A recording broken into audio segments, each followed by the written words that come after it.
Sekarang saya berikan teori dasar sebentar ya, sebagai pemahaman kita, dan biasakan untuk memahami segala sesuatu dengan baik ya. Satu, penyakit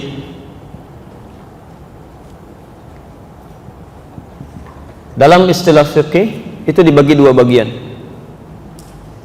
Hati-hati, di dalam istilah fikih khususnya kajian tazkiyatun nafas dibagi pada dua bagian. Satu, ada yang disebut dengan penyakit fisik.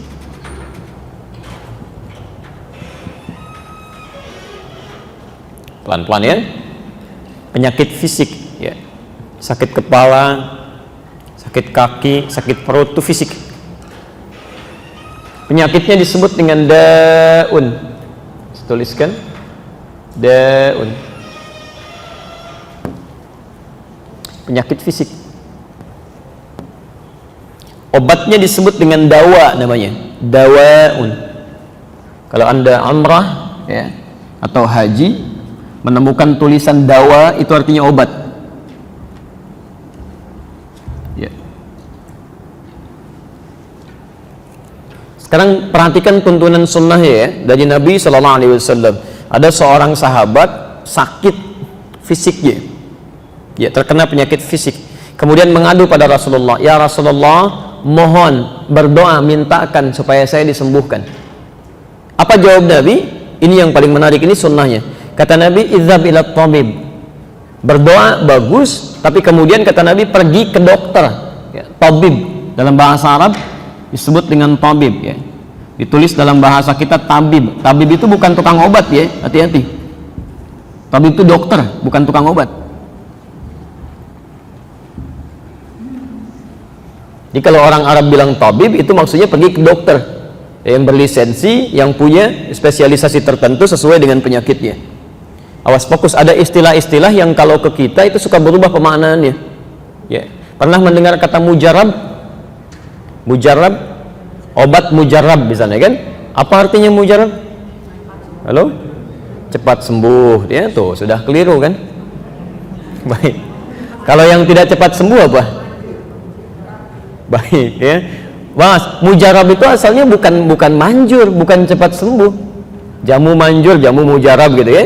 Bukan. Mujarab itu artinya dari kata jaraba atau tajribah. Asalnya begini. Tajribah. Akar katanya dari kata jaraba. Artinya yang diuji klinis. Yang telah lewat uji klinis, diuji dulu. Hasilnya disebut dengan mujarab. Ini hasilnya. Jadi obat mujarab itu maksudnya obat yang telah diuji secara klinis dan terbukti memang ada dampak baik ya bagi orang yang mengkonsumsinya. Jadi mujarab itu bukan obat yang sekedar manjur, tapi telah diuji dulu secara klinis.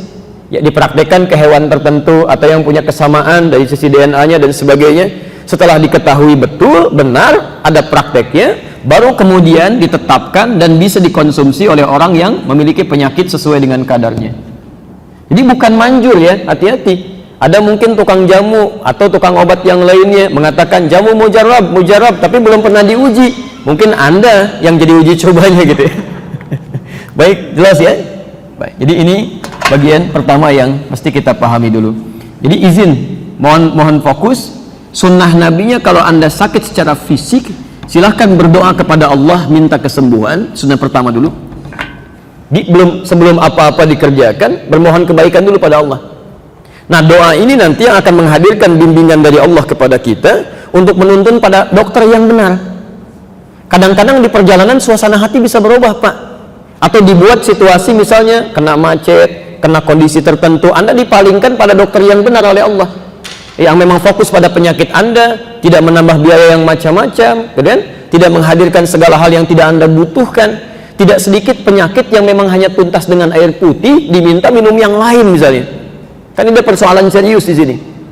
Maka adabnya kata Nabi berdoa kepada Allah, kemudian ikhtiar pergi ke dokter.